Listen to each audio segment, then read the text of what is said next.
thank you very much for inviting me to your conference today, and I'm delighted to be sitting here saying something about therapeutic communities in the UK. Can I have the next slide? Thank you. So this lovely picture is me. This was drawn by a pupil I visited as director, and I thought I was on one of my bad days maybe that day. But as Luca very kindly introduced, I'm currently Chief Operating Officer at the Mulberry School and Chair of Communities. I wanted to say a bit to you today about both areas really. So in the UK we're all struggling really to find our way to provide services for vulnerable children and young people at this time of austerity and that dreaded word Brexit. What all this means is that everyone is needing to do more for less money, and we're needing to find new, cheaper ways of helping those most in need of our support. At the Mulberry Bush, our general experience is that schools and organisations in the help and custodial fields are recognising that a central part of this solution is relationships, and I know that was talked very much about in the previous two presentations, and creating relational environments. And this is why at the current time therapeutic communities have a great deal to offer the debate. The UK government has in the last 3 years changed the language they use for children and young people in the UK that are struggling, from talking about their struggles with behaviour to mental health. And this has had considerable impact on policy. It's unusual to hear the term personality disorder used for children and young people in the UK. Experts have argued that borderline personality disorder should not be diagnosed in anyone younger than 18, since technically their personality isn't fully formed.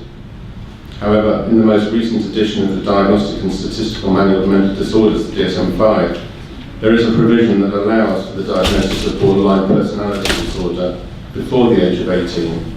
Technically, the provision allows for the diagnosis of BPD in children under 13, but this is very rare. While the symptoms listed are no different for teens and adults, some experts have suggested that there are differences in adolescent borderline personality disorder symptoms.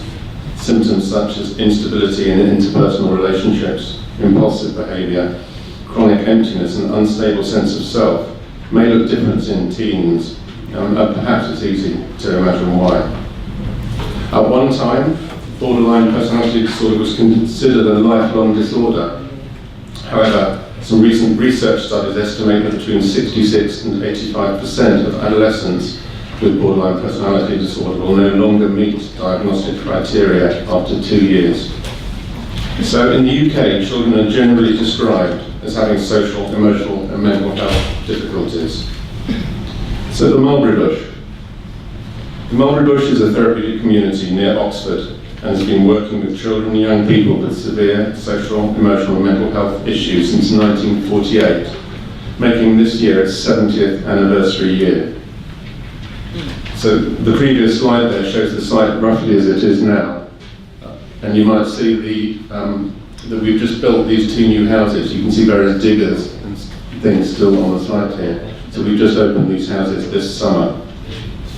It began its work in 1948, working with children who'd been evacuated during the war to more rural locations, escaping the bombing of the major cities. This photo was taken in the early 1950s, and this was the farmhouse, still on the same site that we occupy now, and you can see the children and staff there working outside the farmhouse. And ex-pupils that still come and visit us. We had an ex-pupil from New Zealand who came over earlier this year, who was at the school in 1950, still recognises this big rock tree that is here on the right-hand side. It's found that Dr. Drysdale, with her family, looked after the children and took an increasing interest in working with their early life trauma and difficulties. The school developed a therapeutic community approach to working with these children, and today the Mulberry remains a therapeutic community and national resource accredited by Community Communities at the Royal College of Psychiatrists for up to 31 children from all over England and Wales.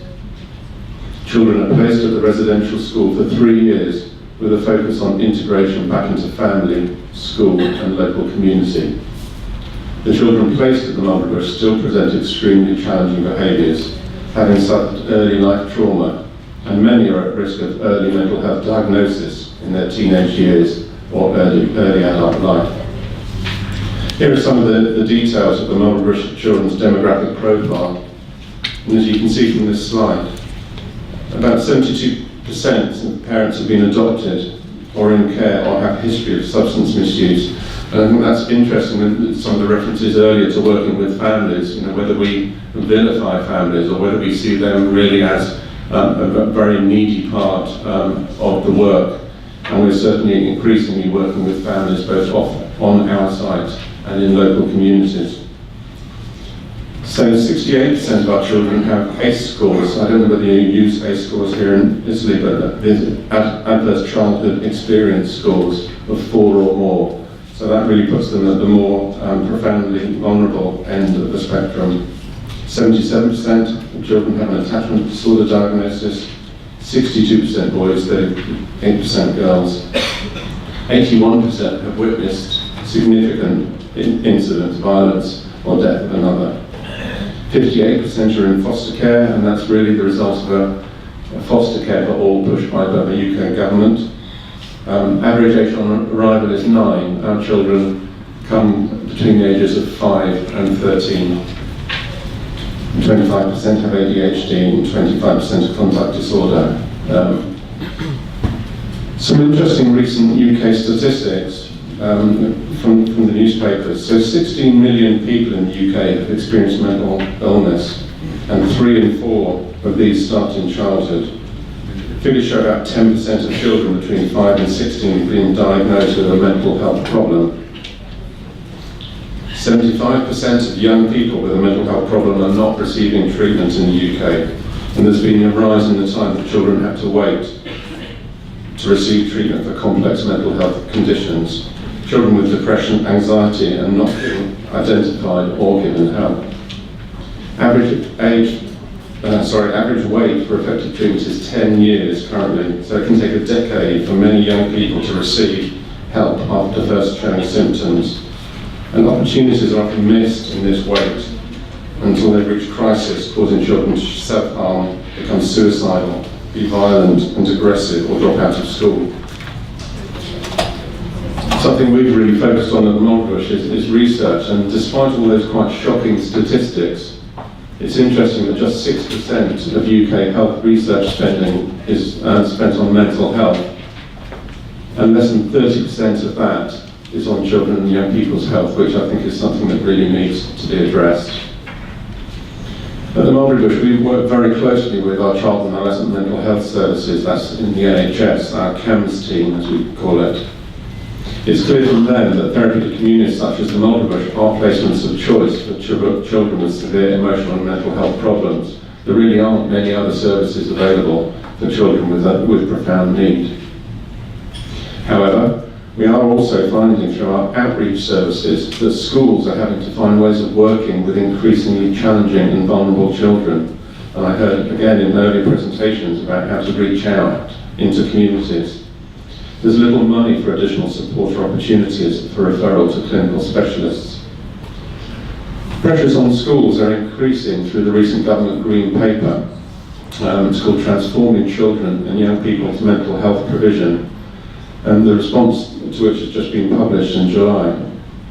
And again, this is putting a lot of pressure through schools and colleges to try and address issues. So the key points from that paper are about mental health lead in every school and college, mental health support teams working with schools and colleges, shorter waiting times, improving mental health services for 16 to 25-year-olds, improving our understanding or our collective understanding of mental health. Something that we found actually is that teachers have virtually no training in their teacher training about child development, so it's something that we're trying to get involved in.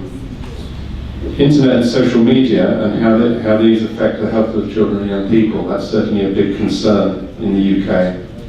researching how to better support families, and researching how to prevent mental health problems. So I said earlier about the sort of focus on research, and increasingly in the UK, the standards that are produced by government that we all have to follow are all really about research-based practice. So there's a real push on ensuring we have evidence for our interventions. And at the Mulberry Bush, we have for a number of years been focused on developing an evidence base for our practice and linking it with research, and ensuring we collect outcomes data so we can really prove what we say we do, we can prove that it works. In order to do this, some years back, we developed something we've called the 11 key elements. And these emerged from a conversation with a multidisciplinary group of staff and others, trying to focus on the areas that they thought would identify a child who's made outstanding progress if they've been in our service. So these elements have subsequently been used to develop an assessment tool. From working with the University of Sussex on this, and it's been now nationally tested against standardised assessment tools, against the SDQ, I don't know whether you know that tool. It's called the Strength and Difficulties Questionnaire. And the findings have provided a very strong validation evidence base, so we're really pleased with that. The Mulberry Bush scale will be licensed and launched in the next year, but the key elements are the following. And what we tried to do is try to ensure that they were in really simple language, language that would not just talk to ourselves, but would really talk to other people and the children could understand. And in fact, what we've developed within the first tool that I mentioned is an assessment tool that has 3 levels, or 3 stages within it, and each stage is split into 6 sub-stages. And they're all in I can statements, so for children, I can do this, I can do that.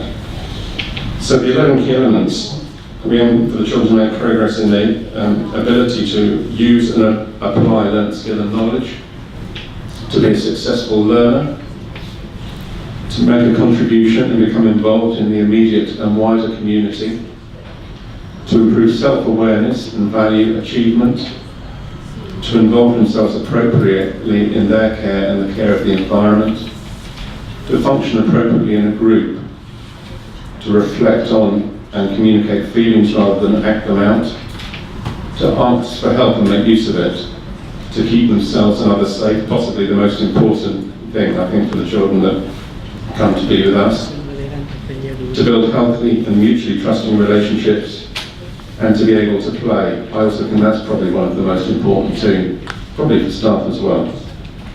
So one child commented, we've been collecting in our research lots of comments and testimony and so on from pupils and ex-pupils. So one child commented about their time with us at the Bush. It can be really, really challenging, but most of the time the challenges that we think are really challenging don't end up being really challenging at all. We just make a big thing about it. There are lots of really good adults and we can trust that we like here at the school. Lots of good friends. So between 2010 and 2017, the Mulberry School was involved in a number of key research initiatives looking at the effectiveness of the provision, the qualities of the practice, and user satisfaction. So these were a 7-year quantitative study designed in conjunction with the Institute of Education in London, and a 2-year qualitative study with the University of East London. It's been interesting in preparing this talk to compare our findings with that of the randomised controlled trial on the adult therapeutic community conducted by Steve Pierce. And he published that in the British Journal of Psychotherapy, an article setting out the findings of his research, looking at the effectiveness of the DTC, Democratic Therapeutic Community for adults and mental health diagnosis in improving their mental health. So that's the first RCT that's been done in the UK on a therapeutic community. And the 2 key findings from this study are very similar to the 2 key findings from the Mulberry Bush research. So these are that the adult therapeutic community showed significant advantages over the controlling aggression and self-harm and satisfaction with treatment. And at the Mulberry Bush, children have significantly fewer aggressive and antisocial incidents, and children appear to have a greater capacity to organise their own experience to give something their purposeful attention, and to achieve better internalised control, which includes more in the way of emotional security. Another Mulberry child said, "I used to punch people in the head, and also after that I wouldn't talk. Once I do it now I feel sorry and bad. It's just like you need to talk better to actually help you not do it." At Mulberry, we're investing further in research and have developed a research department to develop our commitment to the importance of research-based practice.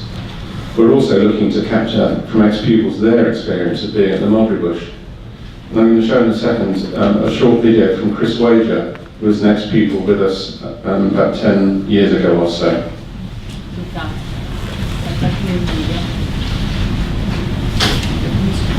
There should be a video there.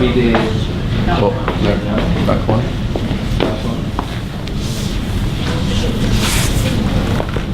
I hope it works. Andavo prima.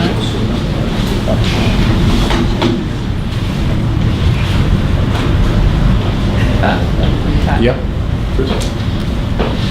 Fingers crossed. He came from a very disturbed, very broken and very challenged background. My father wasn't on the scene and my mother was heavily dependent on alcohol and substances that were not good for her or me. I was a very fearful child. I was a child that was very scared of those around me. Both adults and other children, actually. It was probably the only end of my time at the Mulberry Bush that I started to trust the adults around me and accept that they weren't out to make matters worse. The school as a whole changed me as a person. It's changed my understanding of grown-ups around me and how the world around me worked. I have a lot of memories of the Mulberry Bush. It's the things I remember, the children I was here with. I remember the games we used to play. I remember the camping trips we went on. I remember my teachers. I remember being very, very good with computers. I remember a lot more of the Mulberry Bush than I remember anywhere else. I think that's because of it being a safe environment. We tend to shut out the memories that aren't safe. 2 or 3 years of stability in a child's life is a very long time when you compare that to the rest being mostly unstable.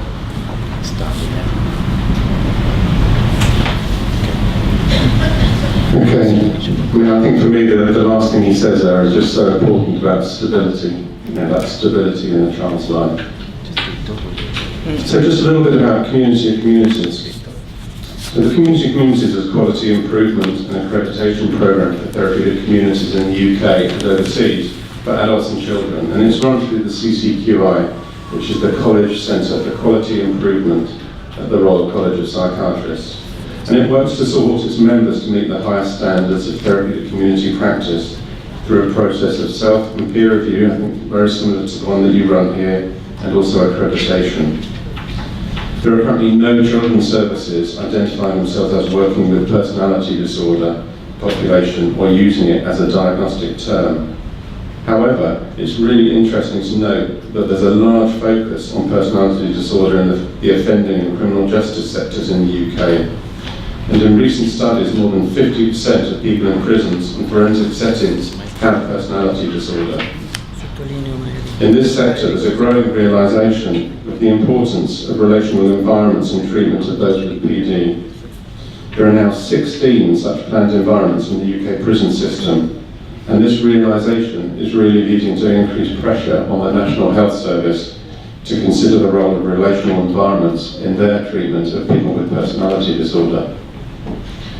Community and Communities has developed over the last few years its range of standards networks, not only to provide networks for therapeutic communities, which are of course relational communities, but also to a set of therapeutic childcare standards and enabling environmental standards.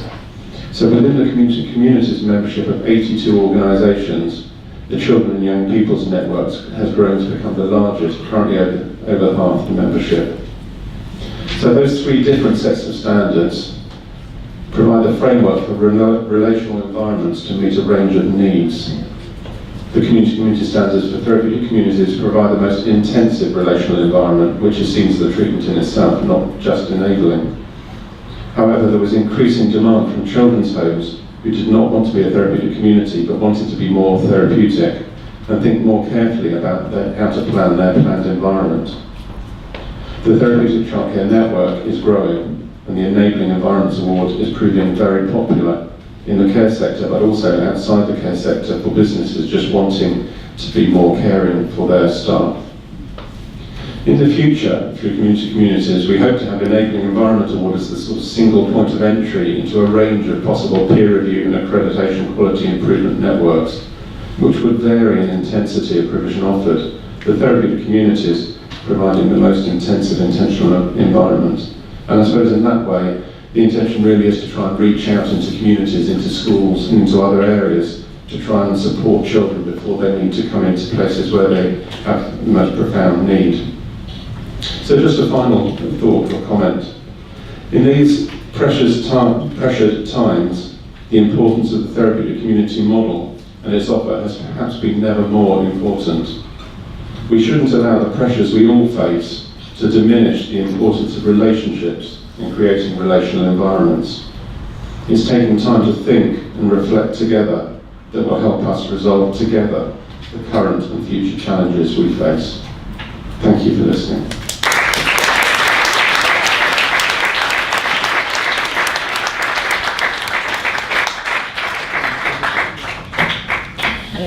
Ringraziamo di questo tempo così ricco e anche così vivacemente rappresentato, e vorrei sottolineare come abbia lanciato questa sfida che è comune anche a noi rispetto alla crisi dei servizi inglesi, di cui aveva accennato la collega anche ieri nel convegno, e questo ci accomuna, nonostante per noi il sistema inglese abbia sempre rappresentato un ideale. In realtà la situazione sta diventando sempre più critica, ed è proprio da questa crisi che però emerge lo sforzo creativo, soprattutto delle comunità storiche come la sua, nate appena dopo la Seconda Guerra Mondiale. Per cui se la Seconda Guerra Mondiale ha dato origine, oltre che alla nascita della terapia di gruppo, della psicoanalisi dei gruppi, della gruppo-analisi, anche al movimento delle comunità terapeutiche, possiamo considerarci in un'epoca che non ha la guerra mondiale, però ha tante altre sfide e quindi esige una fortissima creatività e una grande tensione a rimanere più possibilmente tutti insieme in questo movimento di rete. L'altra cosa che avrete notato, che noi abbiamo assimilato dalla tradizione inglese, è questo amore e necessità per la ricerca. E loro devono dimostrare di essere efficaci per poter avere finanziamenti. Ecco, questo guardate che è uno stimolo che l'Inghilterra ha avuto, e fare nostro in vista proprio delle prossime sfide che ci attendono, e tutto anche il convegno di ieri era un po' improntato a questo valore della ricerca in funzione sempre di un'autoriflessione nostra, ma anche della possibilità di dimostrare che questi strumenti sono efficaci. E direi che lo strumento degli 11 chiavi secondo me è molto interessante, potrebbe essere applicato il Mulberry Bush Scale, potrebbe essere applicato alle nostre comunità per adolescenti, dato che è in stato di validazione, ma anche per quelle per gli adulti, perché essere in grado di giocare, che è l'ultimo loro item, può essere comunque una dimensione che noi diciamo transizionale, più legata all'attività, che potrebbe essere estesa anche alle comunità. E vorrei leggere anche due righe di quella comunicazione di quel ragazzino, che ci ricollega anche al discorso di ieri. Ci sono molti adulti veramente buoni di cui possiamo fidarci. Vedete come i disturbi di personalità e comunque a tutti i livelli, dall'infanzia all'adolescenza e anche all'età adulta, hanno la necessità che sappiamo essere in grado di creare questa fiducia come punto d'arrivo in moltissimi casi, in altri di partenza, ma come la base anche di un nostro modo di fidarci reciprocamente. E l'altro aspetto, l'autoconsapevolezza. Quando dice, e mi richiamo all'intervento dell'ospite di ieri, che ne aveva fatto uno dei suoi capisaldi usciti dalla comunità. Io davo pugni in testa alle persone, dopo averlo fatto non ne volevo neanche parlare. Quando adesso lo faccio mi sento dispiaciuto e cattivo, cioè ho la capacità di collegarmi, di collegare le azioni alle emozioni che sono la conseguenza, la responsabilità di quelle azioni. È proprio come se tu dovessi parlare meglio per aiutarti davvero a farlo. E quindi io direi che questa lezione, insieme a quello che noi abbiamo in comune, che è questo grande valore della terapia relazionale ambientale, ci accomuna con la loro esperienza. Adesso do